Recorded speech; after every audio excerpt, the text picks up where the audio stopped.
merci d'avoir été invité pour parler de l'optimisme qui est toujours le mien concernant le travail institutionnel. Le travail institutionnel, pour moi, c'est toujours imprégné d'optimisme, mais pas n'importe quel optimisme. C'est l'optimisme auquel me fait penser Winnicott quand il nous dit à propos de la capacité toujours à s'illusionner et à jouer comme la base de quelque chose qui... C'est rare que les psychanalystes disent ça. Il disait illusionner et jouer comme la base du sentiment de ce qu'on fait vaut la peine d'être fait et vécu. Et il nous rajoutait, ce qui nous arrive vaut la peine d'être vécu parce qu'on ne se soumet pas, mais on l'accueille en le modifiant d'une façon créative. Dans cette année 2012, parce que tout ne se vaut pas, et cette année, vous savez, qui a été déclarée année de l'autisme, on en a beaucoup parlé ce matin, ça me paraît important de dire ce que nous faisons et penser ce que nous pouvons faire dans les institutions dans lesquelles nous travaillons. Au sein d'une actualité de crise, mais une crise qui s'installe et qui dure, nous entrevoyons de plus en plus, et on en a parlé encore ce matin, une économie psychique basée dans une liquidation collective de tout transfert, en augurant en quelque sorte à la disparition de toute autorité et de tout savoir qui tiendrait grâce au transfert. À propos de ce qui tient grâce au transfert, et je pense à une rencontre avec Michel Soulet, que j'intitulerai Michel Soulet, la saison 2. Un jour d'été, je suis allé rendre visite à M. Soulet. En arrivant chez lui, je le vois en compagnie d'une jeune femme qui est en train de lui lire Oedipe à colonne. Dès qu'il m'a vu, il a remercié la lectrice. Aussitôt, je me suis retrouvé pris dans une conversation endiablée, pleine de génie et d'humour, au cours de laquelle Michel Soulet me parle de son plaisir de redécouvrir ce texte, cette suite à Oedipe roi. Il associait sur ce pauvre Oedipe, auquel il n'avait pas pu lui interpréter son problème de roman familial, qui lui aurait, me disait-lui, évité certainement bien de devoirs. De toute évidence, M. Soulet était parti pour écrire un article sur cette question et nous en avons longuement parlé au cours de cette rencontre. Quelques jours après, un enfant de l'hôpital de jour me parle d'une histoire terrible, pleine de sang, dégoûtante, celle d'Oedipe. Il avait travaillé dans le cadre d'un atelier sur la mythologie avec une enseignante de l'hôpital de jour. Et il me dit, connais-tu l'histoire d'Oedipe? Tu sais, c'est plein de sang, il tue son père, couche avec sa mère, lui fait des bébés, il se crève les yeux, c'est dégoûtant, j'espère qu'il n'y a pas une Oedipe saison 2. Ces garçons qui souffrent des troubles graves de la personnalité bénéficient d'un temps scolaire conséquent à l'hôpital de jour, tel que Michel Soulet l'avait souhaité et impulsé lors de sa création. Il se plaisait toujours à nous rappeler, il disait, pour les enfants qui souffrent, une issue est possible comme dans le labyrinthe, et elle est toujours par le haut, c'est-à-dire par l'apprentissage et l'accès à la culture. Michel Soulet écrira son dernier article à propos de sa lecture d'Oedipe à colonne, où enfin, Oedipe trouve un lieu où se reposer pour l'éternité. Michel Soulet, je ne sais pas, s'est donné une saison 2, à l'image de ce qu'il nous a toujours transmis, faire en sorte de garantir aux enfants qui souffrent la possibilité d'une saison 2. Une saison 2 pour penser, raconter, lire, écrire, jouer et bien entendu psychodramatiser. La possibilité d'une saison 2 est pour moi une raison d'optimisme et un soutien à continuer à inventer, à rester créatif et aussi, bien entendu, dans les liens transférentiels et de filiation. Le titre de mon intervention, c'était « Le travail institutionnel aujourd'hui ou l'art d'être quelqu'un ». Ce titre m'a été soufflé par une fille de 8 ans reçue à l'hôpital de jour.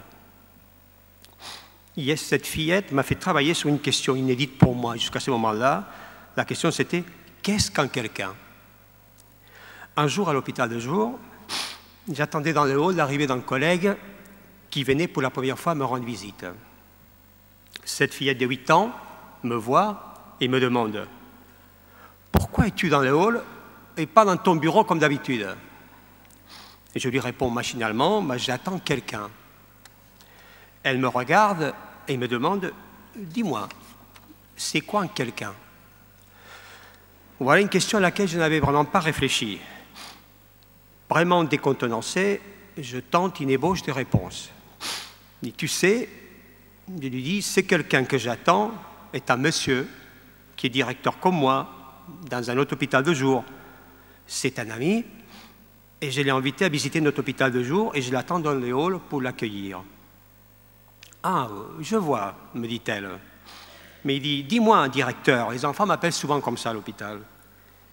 Est-ce que je suis un quelqu'un, moi?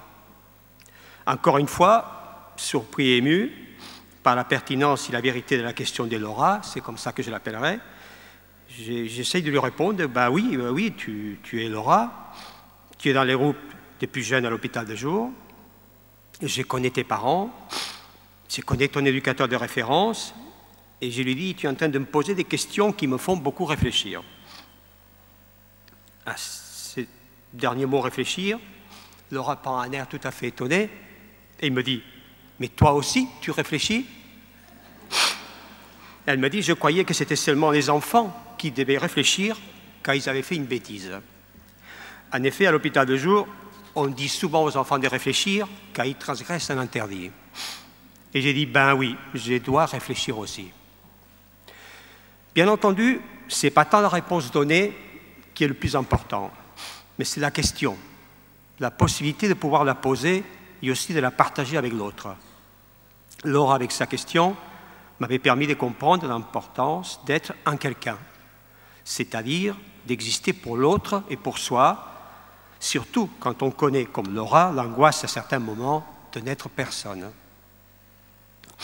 Concernant le travail institutionnel, si on suit le fil de Laura, être un quelqu'un pour quelqu'un d'autre suppose faire état d'une éthique du sujet, mais telle que nous l'indique Laura, qui n'est pas un concept galvaudé, tarte à la crème, du type l'usager au centre de la prise en charge, mais une éthique qui nous permet d'étayer la question de la parole, qui structure, articule et fonde les différentes fonctions et places au sein de nos institutions.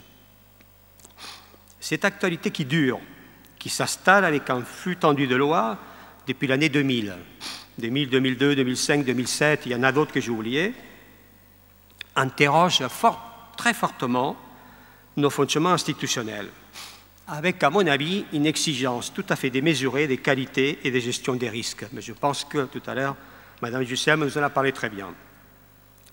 Ce qui me paraît important, qu'il y a comme une présomption de culpabilité des maltraitances des personnes accueillies qui pèse sur nous, avec une obligation de produire de chartes de bientraitance, des enquêtes de satisfaction de toutes sortes, des plans d'amélioration continue de la qualité et de gestion des risques, avec, bien entendu, des visites de certification, coûteuses en temps et en argent, pour être innocentés provisoirement de cette présomption de culpabilité. Être certifié ou ne pas être certifié serait-il devenu la question? Il y a des moments dans lesquels le présent devient omniprésent. Omniprésence qui évacue toute dimension de passé et d'avenir. Et comme proposait Deleuze il y a déjà plus de 40 ans, il devient nécessaire de résister au présent. Nous sommes tous bien d'accord pour ne pas laisser cette question de être certifié ou pas prendre la place de la question de Laura, étant quelqu'un pour quelqu'un d'autre ou personne pour personne. Cette actualité omniprésente pourrait nous faire oublier que cette question des valeurs éthiques fondatrices est très ancienne. Déjà Aristote, il y a plus de 25 siècles, quand il a commencé à écrire son livre sur l'éthique, il se posait cette question très pragmatique, est-ce que l'éthique sert à quelque chose ou pas? Avec l'idée, si ça ne sert à rien, ce n'est pas la peine que je continue à écrire le livre. Et pour répondre à cette question, il nous raconte une histoire. Il dit, il était une fois un capitaine de bateau qui faisait le transport et la vente de marchandises d'un port à l'autre de la Méditerranée. Un jour, à la moitié du trajet, il est surpris par une tempête fracassante. au point d'envisager que la seule et unique issue pour sauver le bateau, c'est de soulager le poids du bateau. Alors, comment soulager le poids du bateau? Deux possibilités. Il faut balancer par-dessus bord ou de la cargaison ou des membres de l'équipage. Voilà le problème qui se pose au capitaine du navire. Dois-je jeter par-dessus bord la marchandise ou des membres de l'équipage? Comment choisir? Ou alors je ne choisis pas et j'attends et la tempête risque de nous faire couler le bateau avec la marchandise, l'équipage et moi-même. Son seul unique souhait de ce capitaine, Aristote insiste, c'était que le bateau arrive au bon port et surtout qu'il n'y ait pas de tempête. Mais il n'a pas pu choisir. Donc, Aristote répète encore une fois, il doit pouvoir faire, ce capitaine, le choix au moment opportun. Le moment opportun, les kairos, c'était très important pour les Grecs. Donc le choix, j'insiste parce que ça a du sens par rapport à ce que je vais dérouler après, le choix c'est soit on balance la marchandise par-dessus bord, soit on choisit parmi l'équipage les plus gros matelots pour être jetés à la mer. Et il dit, on voit bien que pour sauver le navire, il n'y a que des principes éthiques intégrés par le capitaine avant la sortie du port, lui permettront la prise des décisions, quelle qu'elle soit, qui permettra de sauver le bateau. Le problème, si peut-être ce n'est pas un, toutes les décisions ne se valent pas. Si on choisit parmi l'équipage les plus gros matelots pour être jetés à la mer, on voit tout de suite l'impact éthique qui pourrait déterminer un tel choix en cas de grosses tempêtes institutionnelles. En jeter par-dessus bord la marchandise aux quelques membres de l'équipage, tout ne se vaut pas. Et on en a parlé ce matin, certaines références institutionnelles que je ne nommerai pas, je vous laisse le soin de les deviner, balancent à coup sûr les sujets par-dessus bord. Les eaux dans lesquelles nous naviguons sont celles de l'expression de souffrance des personnes accueillies, de ces personnes et aussi de leur environnement proche. Cette expression comporte de l'angoisse, de l'agressivité, de l'exclusion sociale, du clivage, de la souffrance somatique et j'en passe. Ces expressions-là vont questionner ou attaquer notre cadre institutionnel. Questionneront un cadre institutionnel qui se questionne, attaqueront un cadre institutionnel qui se défend. Questionneront un cadre institutionnel qui se questionne si ce cadre se questionne avec des valeurs éthiques établies et qui, quand on dit établi, c'est partagé par l'ensemble des membres de l'équipe et surtout porté à la connaissance des personnes accueillies. Attaqueront un cadre institutionnel qui se défend comme seule et unique référence, le cadre légal, la certification, l'aspect financier et d'autres. Bon, puisqu'il s'agit de parler du travail institutionnel en 2012, on va y arriver à comment nous travaillons à l'EPI, à l'hôpital des jours où je travaille, en 2012. Pour ce faire, je souhaiterais vous parler d'une recherche en cours, pour vous parler de quelque chose de bien actuel, sur l'impact et les pertinences des soins à l'hôpital des jours EPI. Je vais utiliser comme point de vue, c'est le point de vue de cette recherche, le cadre du service de suite et du groupe dit des sortants qui préparent les enfants, les parents et l'équipe, je dis bien qui préparent les enfants, les parents et l'équipe à la séparation causée par le départ et l'orientation vers des structures pour adolescents autour de l'âge de 14 ans. L'échéance de la sortie pour les jeunes de l'hôpital de jour peut se présenter pour eux comme un menaçant trou de néant qui leur tomberait dessus. Et le travail du service de suite et du groupe des sortants en particulier sera de tenter de border ce néant. Léonard da Vinci, dans ses carnets, parmi beaucoup de choses, nous parle de la différence entre le vide et le néant. Il nous dit « Le néant n'a pas de centre et ses limites sont le néant même ». Par contre, il dit « Le vide n'est pas le néant, car là où il y a du vide, il existe un espace autour ». Une récente visite que j'ai faite au musée Guggenheim de Bilbao, en Espagne, m'a fortement sensibilisé à cette question de Léonard sous le vide et le néant. J'avais été saisi par plusieurs sculptures en acier, certaines d'entre elles monumentales, dans des salles vraiment monumentales, presque aussi grandes que celle-là, où les sculpteurs présentaient ces structures en acier comme des tentatives de créer du vide. Et ils étaient écrits « Tentative de créer du vide avec des puissantes structures en acier ». Ça m'a beaucoup parlé. Notre travail, donc, dans ce groupe des sortants à l'hôpital de jour, à l'image de ce que je viens de vous dire, ne sera pas d'occulter ou d'obstruer la menace qui représente pour les enfants ce néant, ces trous de néant. Il s'agira plutôt pour nous de tenter d'aborder ces néants pour faire apparaître du vide. Qui dit du vide, faire apparaître un espace qui ne vient pas boucher le vide, mais qui se met tout autour, qui est construit tout autour, qui construit un bord auquel pouvoir s'accrocher quand l'angoisse des chutes dans un abîme sans fond apparaît. Là où il y a du vide bordé, il y a de l'espace disponible autour, habitable, qui peut être occupé, partagé. On peut y jouer, dessiner, peindre, trouver des mots, des chansons, des images qui permettront l'émergence d'un dire à propos d'être quelqu'un, comme il en ressort de la rencontre avec Laura. Le récit que je vais vous faire par rapport au travail de ce groupe, donc c'est un récit d'un accompagnement de ce type d'angoisse. Ces types d'angoisse qui peuvent envahir les enfants lors du départ de l'hôpital de jour après une prise en charge d'une durée moyenne de 6 à 10 ans. Avant de parler du fonctionnement du groupe, puisque je parle de ces angoisses, je donnerai la parole à un enfant que je trouve un enfant qui est vraiment très kleinien. Il n'a pas eu besoin de lire Mélanie Klein pour nous parler et nous dessiner toutes ces angoisses dont je parle. Cet enfant s'appelle, je l'appellerai Alain.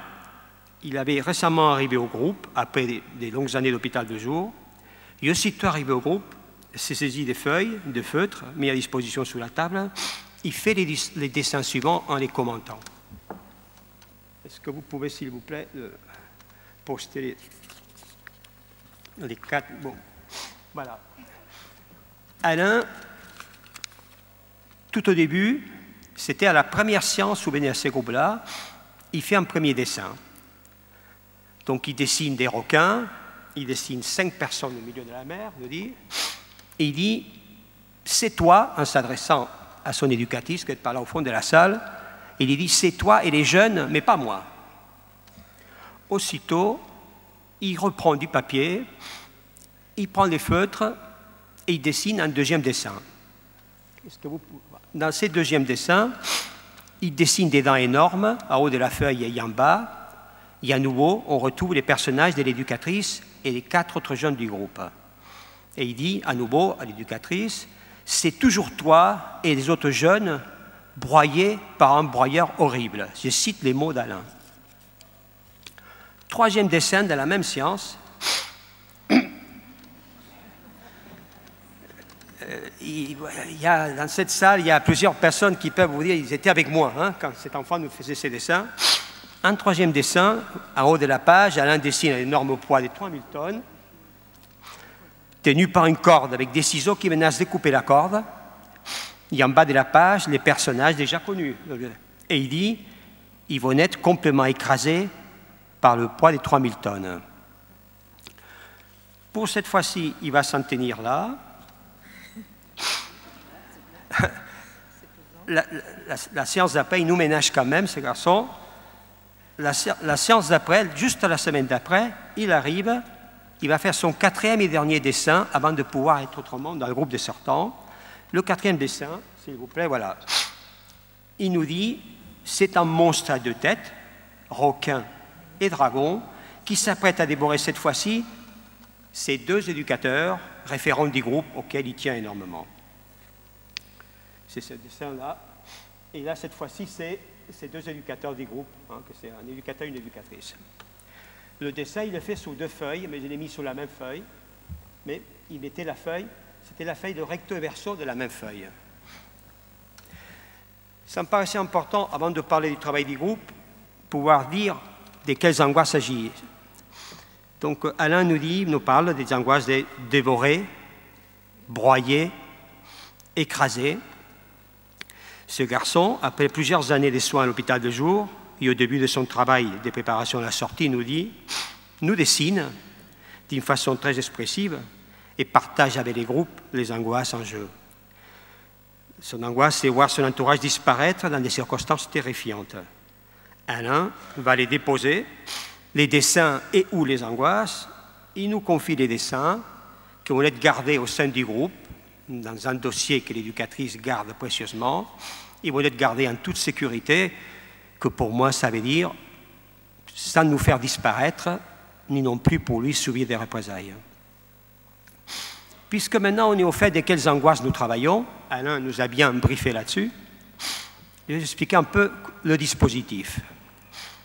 Le dispositif est le suivant. Au moins 1 an, parfois 2 ans avant le départ, dans le cadre d'une consultation avec les parents et le jeune, nous annonçons, nous expliquons l'entrée du jeune dans le groupe dit des sortants. Et nous partageons avec la famille les projets d'orientation et leur pertinence. Tous les jeudis, à 11h30, le groupe s'est réuni.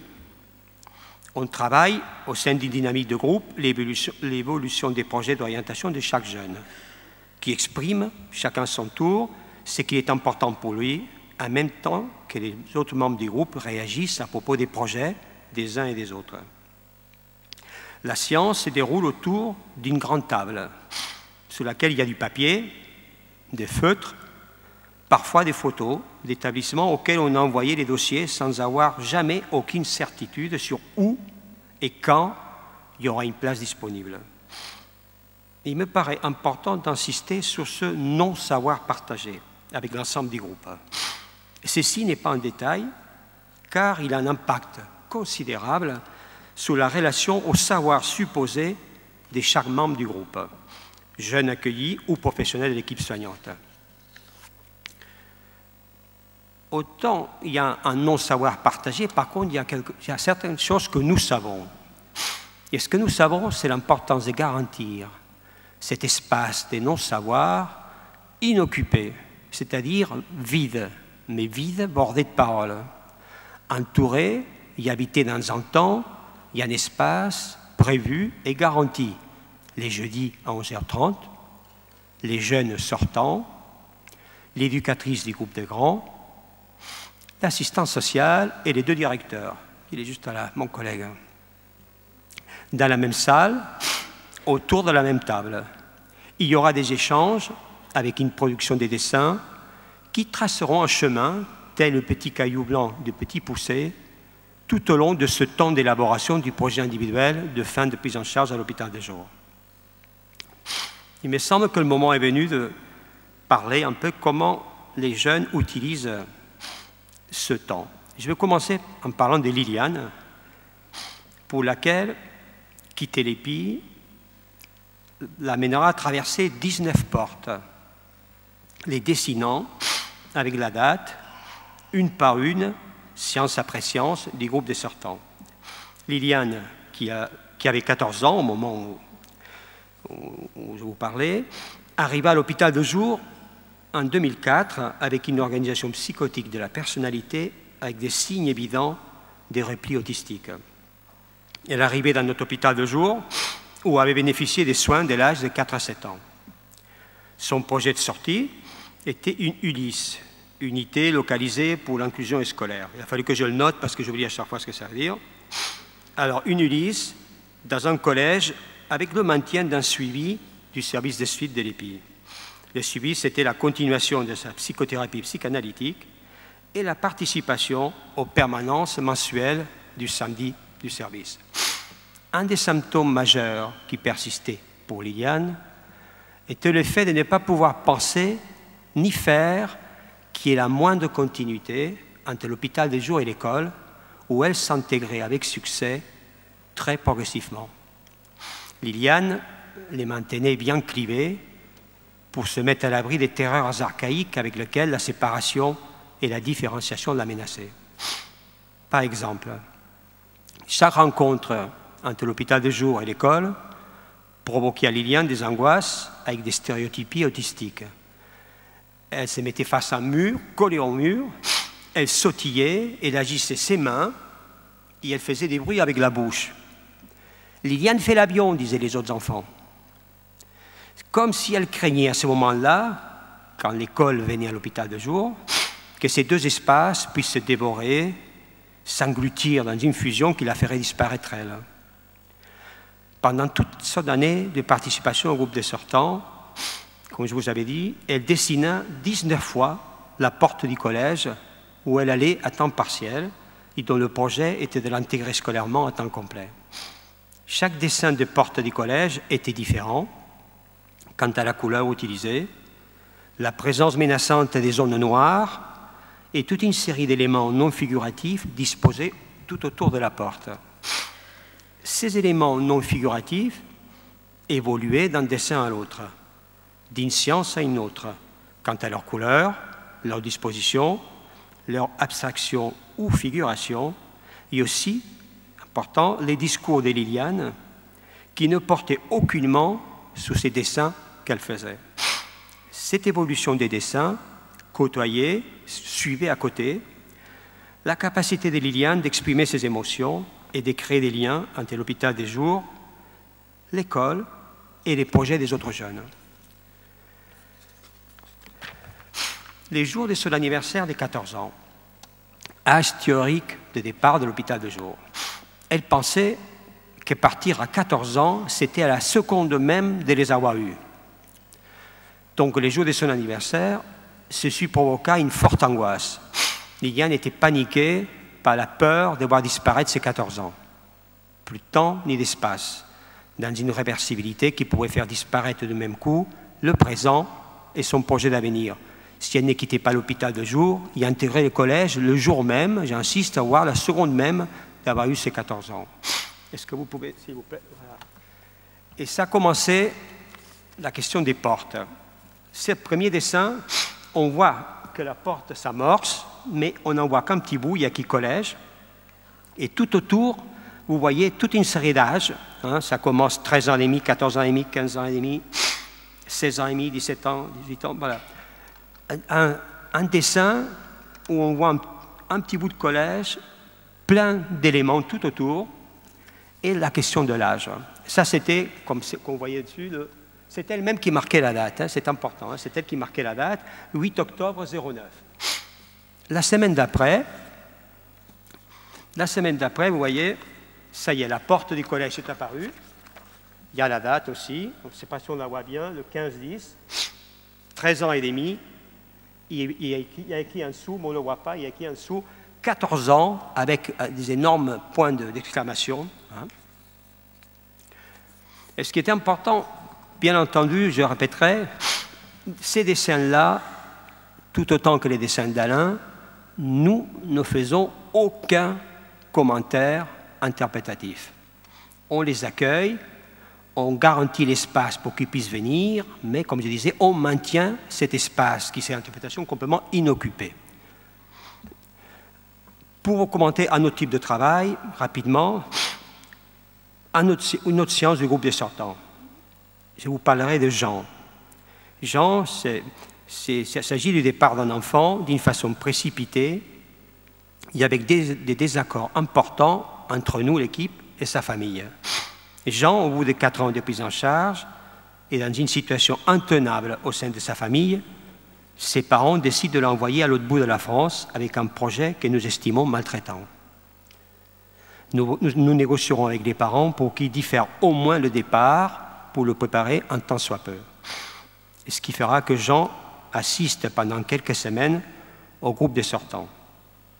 Au cours d'une réunion, Jean est étonnamment calme et silencieux. Très inhabituel en lui, car il était souvent très agité, en se jetant par terre et en quelque sorte en jouant et rejouant le rejet et l'abandon. En le regardant, j'ai dit au groupe, c'est très difficile de comprendre et de penser que les parents d'un enfant de 11 ans aient besoin de l'éloigner autant d'eux et du reste de la famille, frères, sœurs et grands-parents. Une de mes collègues, avec une certaine émotion, me dit Mais comment peux-tu dire une chose pareille? Toi, le directeur, qui parle des tas de difficultés à penser et à comprendre ce qui arrive à Jean. Ça va être très dur pour lui d'entendre de tels propos. Il y a une fille du groupe qui prend la parole, dit « Bah alors, nous sommes tous perdus ». J'insiste, c'est difficile à comprendre, à pouvoir le penser, mais nous pouvons essayer de dire ce que ça nous fait. De la peine, de la peur, ou peut-être le fait qu'on a peur d'être tous perdus, comme vient d'être dit. Hein. Aussitôt après, un autre garçon du groupe prend la parole et nous parle de son projet de sortie. Et il nous dit, est-ce que dans mon nouveau centre pour adolescents, où j'irai en septembre, il y aura des éducateurs aussi? Nous lui répondons, bah oui. Est-ce qu'ils vont s'appeler pareil que les éducateurs d'ici, de l'EPI? Nous lui répondons, bah non, ils ne seront pas pareils. Ah bon? Il dit, alors ça sera pareil qu'ici, mais différent. C'est une phrase à l'EPI, c'est devenu une de nos phrases. Hein, pour parler de la séparation, ça va être pareil, mais différent. En même temps qu'il nous disait, cet enfant-là, ce jeune, ça sera pareil qu'ici, mais différent, il dessinait la cour de son futur centre, qu'il ne connaît pas encore, avec une cabane verte qui nous fait penser à celle qui existe dans l'hôpital des Jours-Épis, même si la couleur verte tranche et la différencie. Ainsi s'est terminée la science, les jeunes s'en vont. Bien entendu, une discussion suivra entre les 4 accueillants du groupe pour élaborer le contenu de la réunion. Nous partagerons les différents mouvements transférentiels.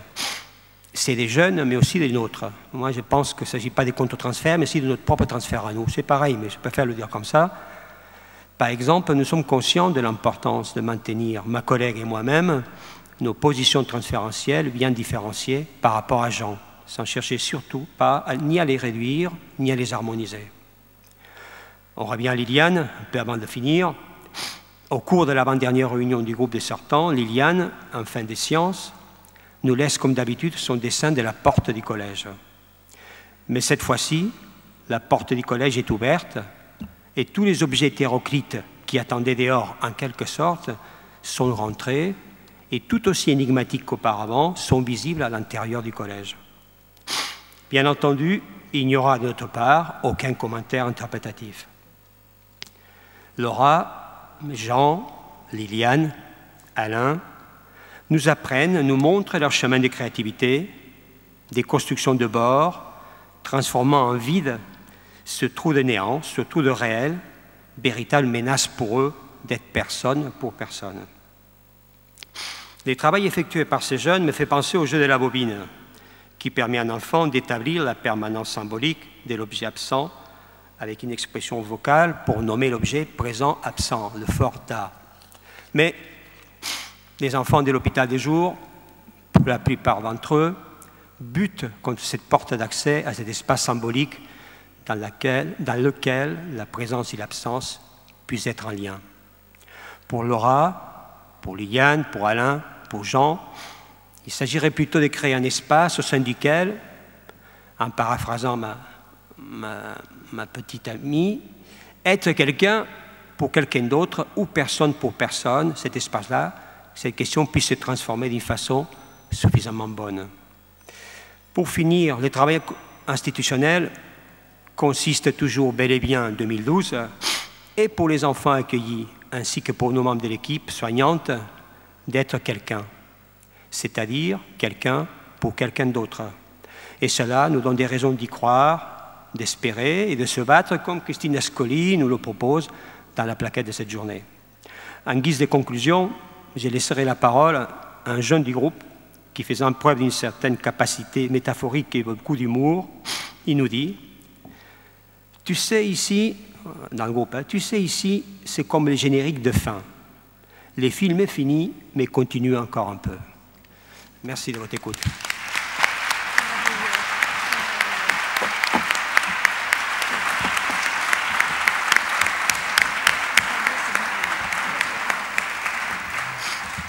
Bon, écoutez, Xavier, moi j'ai envie de vous dire que c'était une intervention différente de d'habitude et pareille que d'habitude, c'est-à-dire absolument remarquable. par la profondeur des liens entre la description de l'institution, la description du travail de l'institution, et puis l'ancrage clinique de tout ça. C'est vraiment remarquable. On vous remercie beaucoup parce que moi, j'ai senti du coup par où pouvait passer un petit peu l'optimisme, c'est-à-dire quand le contenant n'est pas seulement un contenant. Je m'explique un peu. Et je suis votre propos. Il y a d'abord cette formidable illustration clinique, c'est Laura, vous l'avez appelée, Laura, oui. Laura, hein. Il faut faire confiance à l'ordre dans lequel les choses se passent. C'est-à-dire qu'il y a la question de la rencontre avant la question du sujet. Qui c'est quelqu'un? Qui t'attend? C'est qui ce bonhomme? Est-ce qu'il est comme toi, pas comme toi? Et seulement après, elle se pose la question de qu'est-ce que ça veut dire réfléchir. Donc moi je trouve que ça illustre bien le fait que la rencontre avec l'objet précède en quelque sorte, prépare vraiment la question sur le sujet lui-même. Est-ce que je réfléchis? Est-ce que tu réfléchis? Mais d'abord, c'est quoi quelqu'un? Et puis ensuite vous passez à Bilbao, si je puis dire. Et à Bilbao, vous nous dites, ben voilà, c'est étrange quand même, une immense salle avec des formes, enfin des murs d'acier un petit peu voilà, concaves, convexes, voilà, pour créer du vide. Et avec cette très très belle différence que vous que vous nous rappelez entre le vide et le néant. Et là, on voit bien que finalement, alors, décidément, cette journée me pousse à être plus lacanien que je ne le suis d'habitude, mais finalement, la question, c'est est-ce que l'être, parce que je veux dire, on ne peut pas dessiner le nez, on ne peut pas dessiner un trou, on ne peut pas dessiner la mort. Quand on nous dit de parler ou de dessiner ou de symboliser la mort, on ne peut pas dessiner la mort, on dessine les rites funéraires qui vont autour, ou on parle des rites funéraires qui vont autour. On ne peut pas dessiner le trou, on dessine le bord, on fait un rond. Et donc, est-ce que le sujet est un être de bordure? Et si le sujet est un être de bordure, ça veut dire que l'institution qui le contient n'a pas qu'un rôle de contenance, elle a un rôle de transformation. Hein, ce que Bion disait, il y a une grande différence entre être simplement contenant ou conteneur. C'est-à-dire que, et donc le travail institutionnel, c'est pas simplement contenir des enfants, c'est vraiment transformer et participer à leur construction en tant qu'être de bordure. Je trouve ça absolument remarquable, l'illustration que vous nous en avez donnée. Merci beaucoup, beaucoup.